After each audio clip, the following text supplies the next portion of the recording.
तो जनाब राशिद खान ने प्रेस कॉन्फ्रेंस की। वो बहुत दुखी थे।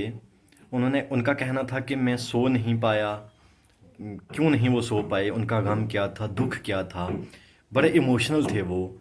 तो आप उनके अपने मुंह से सुनिए कि वो क्या वाक़या हुआ जब वो सो नहीं पाए। तो उनके साथ ऐसा क्या हुआ, तो वो आप उनके अपने अल्फाज में सुनिए। तो चलिए शुरू करते हैं। With you before this tournament about how Maxwell's innings last year kept you awake at night. Did you have a moment there that you thought you might be having some more sleepless nights? Yeah, I think so. I think I can sleep better now. I think, but that was a night, which didn't let me to sleep. Is the game keep coming out in my mind, and it was 90+%. We were in the game, and Maxi, the way he played that night, took the game away from us. And definitely, I didn't sleep whole night, and I feel like tonight, because of the happiness, I won't be able to sleep. That's how happy the whole team is, in the whole country is, and it's a massive win for us as a team, as a nation. It's not just like a bilateral game, it's a World Cup game, and definitely in a World Cup you're beating a best side. It's a great achievement, and we're the winners of 2021 World Cup, so beating team like that, I think it always gives you that so much energy, and doesn't let you to sleep as well. Rashid, congratulations. First of all, I know how huge this is for you and for your nation, who has just started their day back home in Afghanistan. On my way to this conference, lots of Australians bumped into me and they wanted me to tell you how proud they were of you. What does it mean to you, and what do you think it means to Afghanistan as a cricketing nation?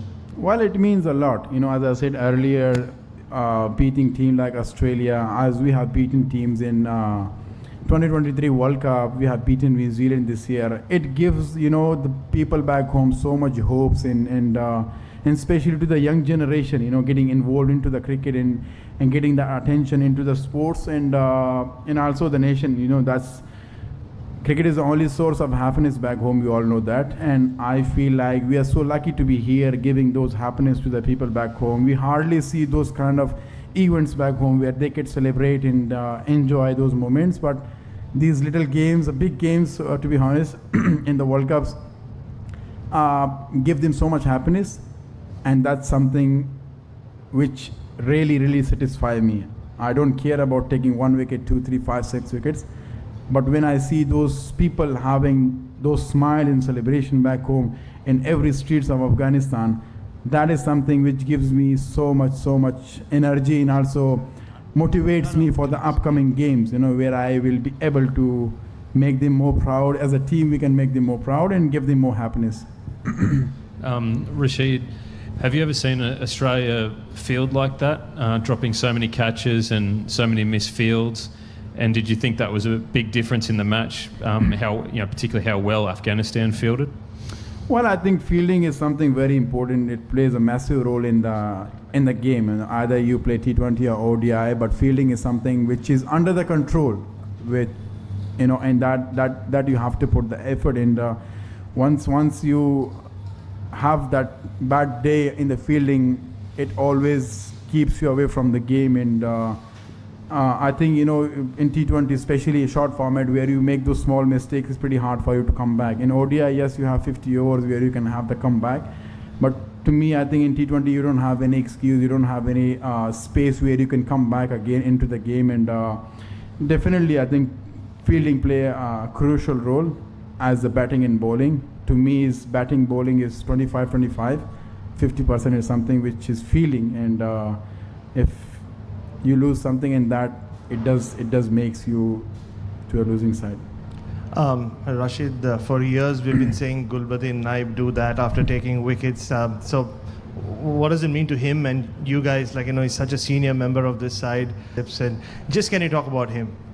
Well, his muscle, he's always celebrating those with that style. Either he takes wicket, take catch, whatever he does, that is his celebration, and that's the way he celebrate his success. And I'm so happy for him the way he stood up. It wasn't an easy for him to bowl from that end where that strong wind and bowler like him, it's pretty hard. But he just used his experience, and he has been playing for Afghanistan for long. So I think that experience really helped us today, and that's how you keep those big players for the big games. And he once he got the opportunity, he delivered. Caribbean to St. Vincent and the Grenadines. Dwayne Bravo was seen patrolling the boundary, and that on 2 occasions he spoke to your bowlers, once at backward square and sometime at fine leg. How impactful was his involvement during that match in getting your bowlers to remain focused? Well, I think we as a team, we have the kind of batters, bowlers, where they always need that reminder. Sometimes they forget the things what we discuss in the meeting. I know coach is here, he's looking at me, so he knows as well, especially in the batting department as well, whenever we forget some things we discuss in the meeting, coach is there, head coach, Totti, he keeps reminding them, and that's something, side like this, you need to have those people who reminds the things to you. And same DJ, the bowler sometime in the heat moment of the game, they forget the things what we planned for specific batsman, and DJ is always there to remind them, what we had planned and what you're doing. So yeah, that's the kind of discussion we always have, and I feel there are some players who need reminders, some players they have things in the mind and experience. So our side, once they are well guided, I think they know where to go and how to deliver.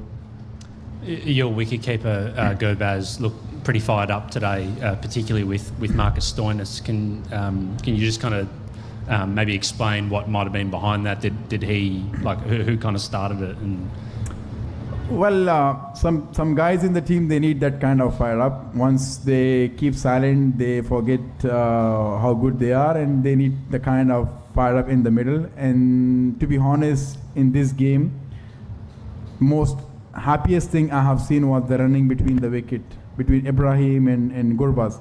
And it all came from those sledging, I feel. They had that kind of conversation and things like that. So what happened with that is that kept them involved in the game, and they focused on scoring runs. And I think the advantage went to us because we had that perfect 100-run partnership. In our wicket like this, I think it's always a wicket of 130, 140. If you have a good bowling lineup, we have seen few games before as well. So yeah, I think we should keep him the same in upcoming games as well, where he just gets his whole energy but we don't want him to keep quiet. That's something which some players do need, that kind of fire up. Last question from Rashid. Rashid, is there any extra level of feeling beating Australia, given that they've declined to play against Afghanistan in bilateral cricket recently? Is it? Is there, just in terms of the satisfaction of beating Australia or the emotion of beating Australia, is there any more to that because Australia has declined to play against Afghanistan recently? Well, we the sportsmen, and we love sports. People back home, they love sports. And I mentioned earlier, cricket is the only source of happiness back home. That's the only source left in Afghanistan where people could celebrate. And if we keep that source away from us as well, I don't know where Afghanistan will remain. Nowadays, all around the world, if you go somewhere, you ask someone, I'm from Afghanistan, the next thing he says, any of the cricketer name, that he is playing there, he's playing there. But once you take this source and happiness as well from us, I think it's going to be hard for us. So we the sportsmen, we only think about the cricket. As all the time, everyone is saying sports bring the nation together.